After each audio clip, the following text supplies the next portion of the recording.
আমাদের অনেক সময় প্রয়োজন হয় রবির লোগো তৈরি করা। এখানে আমি রবির লোগোটা নিয়ে এসে রাখছি, কারণ হচ্ছে এখান থেকে আমার কালার নিতে হবে। সেজন্য আমি রবির লোগোটা নিয়ে এসে রাখছি। আমি একটা রেক্টেঙ্গেল নিব, রেক্টেঙ্গেল নিয়ে এটাকে আমি একটা কালার দিয়ে ফিল করে নিব, কন্ট্রোল 2 দিয়ে লক করে দিব। পলিগন টুল নিতে হবে, পলিগন টুল নিব।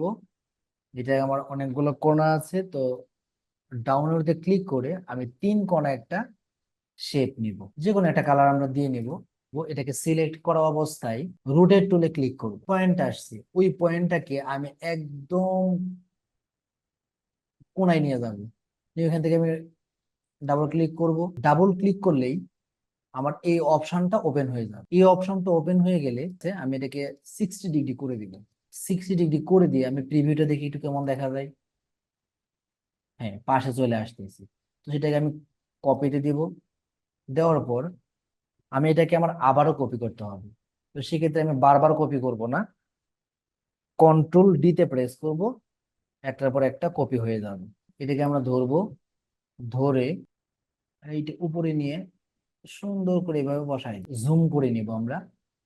জুম করে এটা যেন ঠিকঠাক ভাবে বসে, ওই জিনিসটা আমাদের খেয়াল রাখবো। ঘোরায় নিব।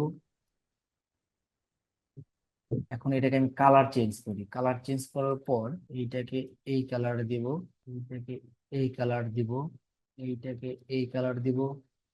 প্রত্যেকটা আলাদা আলাদা করে সিলেক্ট করে প্রতিটাতে আমরা কালার অ্যাপ্লাই করবো আর কি। এবার সবকটাকে ধরবো, ধরে কন্ট্রোল G দিয়ে গ্রুপ করে দিব।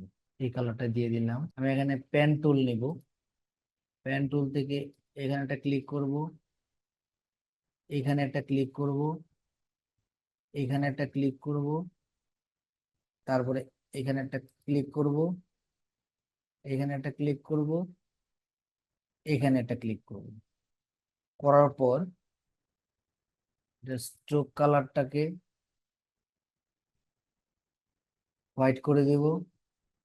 ফিল কালার আমরা দিব না, হোয়াইট করে দিয়ে এর স্ট্রোকটাকে বাড়ায় দিই, আরো একটু বাড়ায় দেই, 8 করে দেই। এইবার এটাকে পুরোটাকে ধরবা, কন্ট্রোল G দিয়ে গ্রুপ করে দিব। এখন এই যে লোগোটা পারফেক্ট হয়ে গেল।